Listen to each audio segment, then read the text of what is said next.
When we heard Call of Duty Black Ops was preparing to unveil its multiplayer, we didn't waste any time. Our destination, Treyarch. Our mission, the most detailed hands-on coverage inside Xbox can provide. So sit back, relax, and keep a sharp lookout. Every feature you hear about in this preview has never before been done in a Call of Duty game.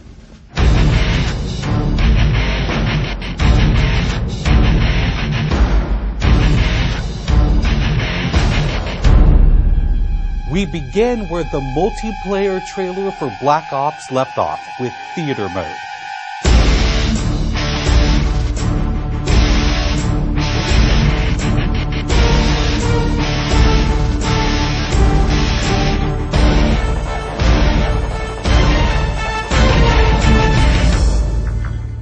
Dan Bunting explains. You can switch the camera from any player's perspective in both first person and third person. You can detach the camera and go into free cam mode, which allows you to fly anywhere on the map, basically. It's really interesting when you pause the game and go into free cam, you just see all the particle effects just in their full glory, just frozen in time, and it makes some really awesome footage. You really want to give players the tools to be creative, make their own machinima, make their own highlight reels. Maybe they're really competitive clans that want to just capture the films from their matches and then go back and analyze what the other team did or whatever. Also brand new to Call of Duty is Black Ops' new currency system. We put the currency system into Black Ops multiplayer principally because we felt like it'd be a very interesting way to engage with all the unlocks that you've been getting. So one of the things that's really fun about currency is instead of being specifically told at a specific level what you're going to get, we're unlocking features by level, but then once the feature is unlocked, you can purchase any component of that feature with the currency directly.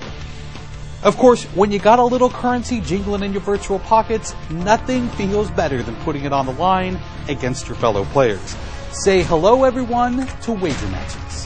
When we were developing the wager match game modes, we went through a whole bunch of ideas to find the 4 that we were going to use to ship inside the game.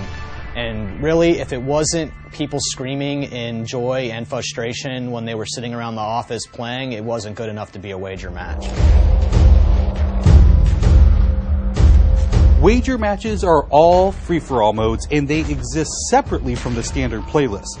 They include game modes like Gun Game, where you're in a race to score a kill with 20 different weapons, beginning with pistols and advancing through ever more explosive weaponry.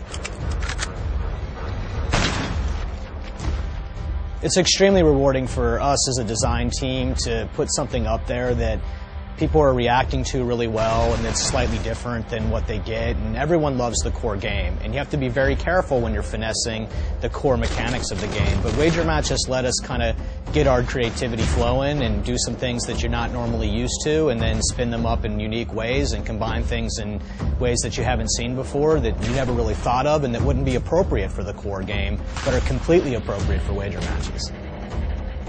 While the classic Call of Duty challenge system is still very much in place, Black Ops is also adding a new feature called contracts. Right, so if you're using the contract system, you actually have to put up a little of your own currency in order for a bigger payday. And depending on the contract, some contracts pay XP, some pay more currency, some pay both. But they're all time limited, and it's game time limited, so you have to go to work to accomplish that contract within the time period in order to get paid. It's different from the challenges, in so much that the challenges some players like to use very aggressively, and they map out their path through the challenge system in order to maximize their XP gains, in order to level faster. And then a whole nother set of players uses the challenges sort of passively. They're there, when you get them they feel good, but contracts gives you a way to directly engage with the content inside the game.